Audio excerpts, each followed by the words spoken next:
Hello दोस्तों, स्वागत है आप सभी का आपके अपने YouTube channel study with AK47 पे। तो दोस्तों आज हम इस वीडियो में लेकर आ चुके हैं असिस्टेंट वर्कशॉप का जो एग्ज़ाम हुआ है 29/1/2024 के सेकंड शिफ्ट का। तो उसी से संबंधित जो भी प्रश्न है उसको दोस्तों हम इस वीडियो में देखेंगे, जो कि दोस्तों मेरे दोस्त द्वारा ही बताया गया है। आज उसका एग्ज़ाम था। तो दोस्तों सबसे पहले आप प्रूफ के तौर पर देख सकते हैं, हमारे पास उसका एडमिट कार्ड है। आप यहाँ पर एग्ज़ाम डेट देख सकते हैं। एग्ज़ाम डेट आप यहाँ पे देख सकते हैं कितना दिया है, 29/1/2024 को इसका एग्ज़ाम था।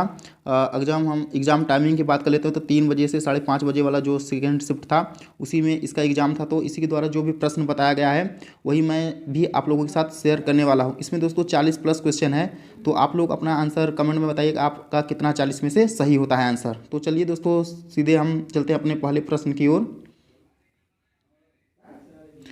इसमें दोस्तों मिक्स क्वेश्चन है। मैंने अलग अलग टॉपिक को नहीं किया कि जैसे हिंदी साइंस अलग अलग नहीं किया है, सब इसी में मिक्स मैंने कर दिया है। तो आप लोग अपने हिसाब से देख लीजिएगा। तो सबसे पहला प्रश्न आया हुआ था दोस्तों, इसमें पूछा हुआ था कि वन मृदा का संरक्षण कैसे किया जाता है। तो दोस्तों ऑप्शन में दिया हुआ था जड़ों द्वारा। क्या हो जाएगा इसका राइट आंसर, जड़ों द्वारा। विस्थापन के परिवर्तन दर को क्या कहते हैं। अगला प्रश्न था दोस्तों कि विस्थापन के परिवर्तन दर को क्या कहते हैं। तो इसका राइट आंसर हो जाएगा वेग। विस्थापन के परिवर्तन दर को क्या कहते हैं, वेग कहते हैं। हम अगले प्रश्न की ओर चलते हैं। अगला प्रश्न आया हुआ था दोस्तों कि सर्वोच्च न्यायालय के पूछा हुआ था दोस्तों कि सर्वोच्च न्यायालय किस अनुच्छेद के तहत रिट जारी करता है। तो इसका राइट आंसर जो हो जाएगा अनुच्छेद 32 के तहत। क्या हो जाएगा इसका राइट आंसर, अनुच्छेद 32 के तहत हो जाएगा इसका सही आंसर। अगले प्रश्न की ओर चलते हैं हम। पूछा हुआ था दोस्तों अगला प्रश्न कि ब्लीचिंग पाउडर का रासायनिक सूत्र क्या है। तो ब्लीचिंग पाउडर का जो रासायनिक सूत्र होता है वो दोस्तों हो जाएगा CaOCl2 हो जाएगा। क्या हो जाएगा ब्लीचिंग पाउडर का रासायनिक सूत्र CaOCl2। हम अगले प्रश्न की ओर चलते हैं दोस्तों। अगला प्रश्न पूछा हुआ था कि ऋणात्मक त्वरण किसके विपरीत होता है।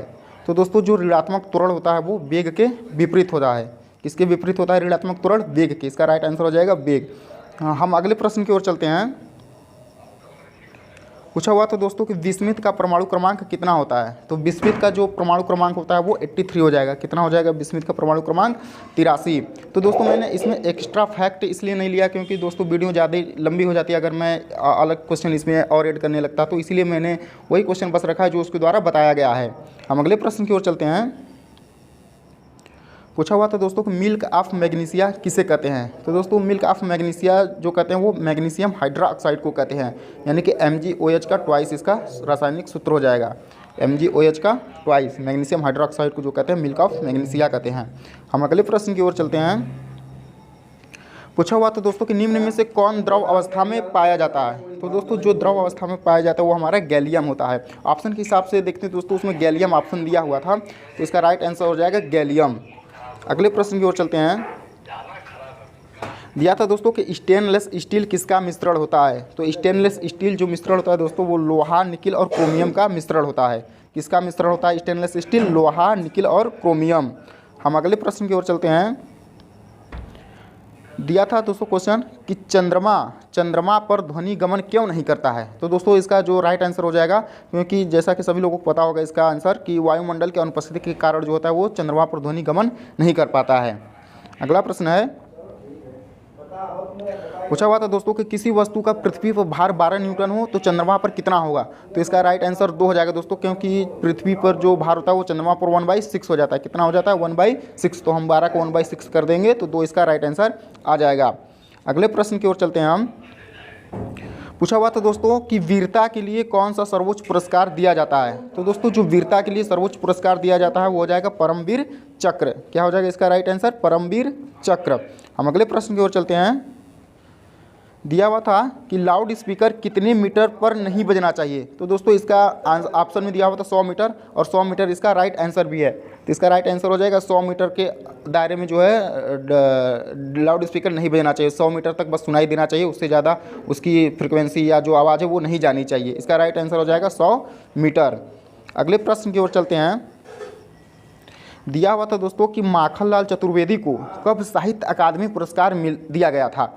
तो दोस्तों जो माखनलाल चतुर्वेदी को साहित्य अकादमी पुरस्कार मिला था वो मिला था 1954 में। किसके लिए मिला था, तो हिम तरंगिणी के लिए दिया गया था। कब दिया गया था माखनलाल चतुर्वेदी को साहित्य अकादमी पुरस्कार, 1954 में हिम तरंगिणी के लिए दिया गया था। अगला प्रश्न है। दिया हुआ था कि भगवती चरण वर्मा को किस साहित्य के लिए साहित्य अकादमी पुरस्कार दिया गया था। तो साहित्य से 2 प्रश्न आए हुए थे दोस्तों। तो ये दिया गया था भगवती चरण वर्मा को भूले बिसरे चित्र के लिए। कब दिया गया था? तो 1961 में दिया गया था। भगवती चरण वर्मा को किस साहित्य के लिए साहित्य अकादमी पुरस्कार दिया गया? तो भूले बिसरे के लिए दिया गया था। कब दिया गया था? तो 1961 में दिया गया था इन्हें। अगला प्रश्न है, पूछा था कि परिमाण तथा परिमाण का अर्थ क्या है? तो दोस्तों जो परिमाण का अर्थ हो जाएगा वो मात्रा, और परिणाम का जो अर्थ हो जाएगा वो फल हो जाएगा। तो इसका आंसर तो नहीं पता क्या ऑप्शन में दिया हुआ था, लेकिन इसका जो गूगल पे आंसर आया था वो आया था परिमाण का जो अर्थ होगा वो मात्रा हो जाएगा, और परिणाम मतलब जैसे हम कोई कार्य करते हैं तो उसकी फल की आशा करते हैं, तो यानी कि परिणाम इसका अर्थ हो जाएगा फल। अगले प्रश्न की ओर चलते हैं। पूछा हुआ था दोस्तों, निम्न में से कौन सा आन का अनेकार्थी शब्द नहीं है? तो दोस्तों इसमें ये ऑप्शन बेस्ड क्वेश्चन हो गया। तो आन का अनेकार्थी शब्द देखें तो आन का जो अनेकार्थी शब्द हो जाएगा वो अन्न और जल होते हैं। तो इसको ऑप्शन के हिसाब से करना था, तो इसका जो भी ऑप्शन में रहा होगा, इसका ऑप्शन क्लियर नहीं था उसे, तो वो नहीं बता पाया। हम अगले प्रश्न की ओर चलते हैं। पूछा था देवनागरी लिपि कैसी है? तो दोस्तों ये भी ऑप्शन में दिया हुआ था अक्षरात्मक। तो देवनागरी जो लिपि हो जाएगी कैसी है? तो ये अक्षरात्मक, क्योंकि देवनागरी लिपि जो है वो लिखी जाती है, तो इसीलिए इसका राइट आंसर हो जाएगा अक्षरात्मक। अगले प्रश्न की ओर चलते हैं। दिया हुआ था दोस्तों कि प्रेमचंद्र जी का सबसे बड़ा उपन्यास कौन सा है? तो दोस्तों इसका राइट आंसर मुझे नहीं मिल पाया है कहीं भी। तो यदि आपको पता है कि प्रेमचंद्र जी का सबसे बड़ा उपन्यास कौन सा है तो आप अपना आंसर कमेंट में दे सकते हैं। और अगला प्रश्न है, पूछा हुआ था कि हिंदी का रासो काव्य किसे कहा जाता है? तो दोस्तों हिंदी का जो रासो काव्य है वो पृथ्वीराज रासो को कहा जाता है। अगर हम इसके लेखक की बात करते हैं तो इसके लेखक कौन हो जाएंगे? चंद्र बरदाई। कौन है पृथ्वीराज रासो के लेखक? चंद्र बरदाई। अगले प्रश्न की ओर चलते हैं। दिया हुआ था दोस्तों कि रात का तत्सम रूप क्या है? तो रात का तत्सम शब्द जो हो जाएगा वो रात्रि हो जाएगा। क्या हो जाएगा? रात का तत्सम रात्रि। पेपर काफ़ी दोस्तों इजी आया हुआ था, तो आराम से आप लोग करने लायक था क्वेश्चन अच्छा खासा। अगले प्रश्न की ओर चलते हैं। दिया हुआ था कि निम्न में से कौन पंडित का पर्यायवाची है? तो दोस्तों ऑप्शन के हिसाब से इसका विद्वान सही है। पंडित का पर्यायवाची क्या हो जाएगा? विद्वान। अगले प्रश्न की ओर चलते हैं। पूछा था बोडो भाषा कहाँ बोली जाती है? तो दोस्तों जो बोडो भाषा बोली जाती है वो भारतीय राज्य के असम राज्य में बोली जाती है। कहाँ बोली जाती है? असम में बोडो भाषा बोला जाता है। अगला प्रश्न पूछा था लूसी भाषा कहाँ बोली जाती है? तो दोस्तों लूसी भाषा जो बोली जाती है वो मिजोरम में बोली जाती है। कहाँ बोली जाती है लूसी भाषा? मिजोरम में। अगला प्रश्न था दोस्तों, पूछा हुआ था कि 100 के नोट पर किसका चित्र अंकित है? तो दोस्तों 100 के नोट पर जो चित्र अंकित है वो क्या है? रानी का वाव है। क्या है? 100 नए नोट का जो 100 का नया नोट है उस पर किसका चित्र अंकित है? तो रानी का वाव हो जाएगा इसका राइट आंसर। अगला प्रश्न आया हुआ था, पूछा हुआ था दोस्तों कि समृद्धि तिलक के रचयिता कौन है? तो इसका भी राइट आंसर मुझे नहीं पता है दोस्तों। यदि आपको पता है तो इसका राइट आंसर आप कमेंट में दे सकते हैं। अगला प्रश्न आया हुआ था, दिया था कि अर्थालंकार के बिना सरस्वती विधवा के समान है, यह शब्द किसने कहा था? तो दोस्तों इसका राइट आंसर जो हो जाएगा वो अग्निपुराणकार। ये शब्द किसके द्वारा कहा गया था? तो अग्निपुराणकार इसका राइट आंसर है। इन्हीं के द्वारा कहा गया था कि अर्थालंकार के बिना सरस्वती जो है वो विधवा के समान है। अगले प्रश्न की ओर चलते हैं हम। दिया हुआ था कि पुलिस कमिश्नर की नियुक्ति कहाँ की जाती है? तो दोस्तों जो पुलिस कमिश्नर की नियुक्ति की जाती है वो बड़े जिलों और महानगरों में की जाती है। कहाँ की जाती है पुलिस कमिश्नर की नियुक्ति? बड़े जिलों और महानगरों में की जाती है। अगला प्रश्न आया हुआ था दोस्तों, विस्थापन से 2 प्रश्न थे। विस्थापन अभिक्रिया जो होती है केमिस्ट्री में, उससे 2 प्रश्न आए हुए थे, तो उसे एग्जैक्ट नहीं आता कि यही क्वेश्चन है। मतलब कि क्वेश्चन तो था विस्थापन अभिक्रिया से ही, इसका आंसर राइट था विस्थापन अभिक्रिया, लेकिन उसे जो समीकरण दिया गया था वो नहीं याद था। तो इसका देख लीजिए आप, इसको विस्थापन अभिक्रिया से भी 2 प्रश्न आए हुए थे।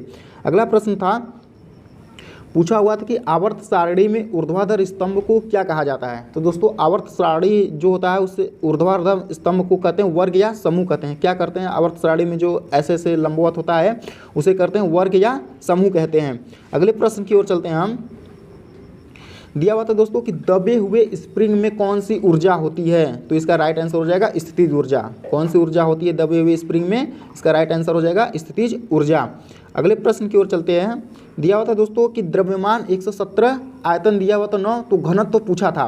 तो इसका राइट आंसर जो हो जाएगा, आप जानते हैं कि घनत्व बराबर कितना होता है? द्रव्यमान बटा के आयतन। तो द्रव्यमान हो जाएगा हमारा 117 और आयतन से हम भाग देंगे तो इसका आ जाएगा 13।